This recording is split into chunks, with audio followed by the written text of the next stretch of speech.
আপনাদেরকে কিছু কথা বলতে চাই। তো আপনারা বুঝতেই পারছেন যে আমি কি ব্যাপারে কথা বলবো। আর সত্যি কথা বলতে গেলে আমার নিজের উপরেই ঘৃণা হচ্ছে, কিন্তু কি করব, যেহেতু ভুল করেছি তো আপনাদের কাছে ক্ষমা চাইতেই হবে। আর কিছুদিন ধরে আমার একটা ভিডিও খুব ভাইরাল হচ্ছে, আর সেই ভিডিও দেখার পর আপনারা অনেক গালাগালি করছেন, আমার ভিডিওতে এসে অনেক খারাপ খারাপ কমেন্ট করছেন, যা নাই তাই বলছেন। আর এটা স্বাভাবিক, কারণ আপনারা আমাকে অনেক ভালোবাসেন। আর এত খারাপ ভিডিও দেখে আপনারা এটা বলবেনই। তো বলতে গেলে এই ভিডিওটা 1-1.5 বছর আগেকার ভিডিও। তো আমি আগের থেকে অনেক পরিবর্তন হয়েছি। আর আমি এখন সবসময় কাজ নিয়ে ব্যস্ত থাকি আর কাজের প্রতি অনেক ফোকাস দিচ্ছি। আর আমার কিছু বন্ধু আছে যাদের সহ্য হচ্ছে না, তারা চায় না যে আমি ভালো ভালো কাজ করি, তাই তারা এই ভিডিওটা ভাইরাল করছে আর ভিডিওটা পোস্ট করেছে।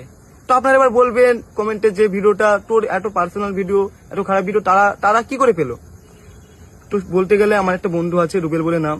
তো এই ভিডিওটা দেখবেন যে আমার ফোনেও ছিল না, খুব ভিডিওর মধ্যে অনেক কথা আছে, হয়তো আপনারা দেখেছেন। এই ভিডিওটা আমার কাছে ছিল না, আমার গার্লফ্রেন্ডের কাছে ছিল। তো আমরা শুট করছিলাম, তখন আমাদের দুটো ফোন তার কাছে দিয়েছিলাম।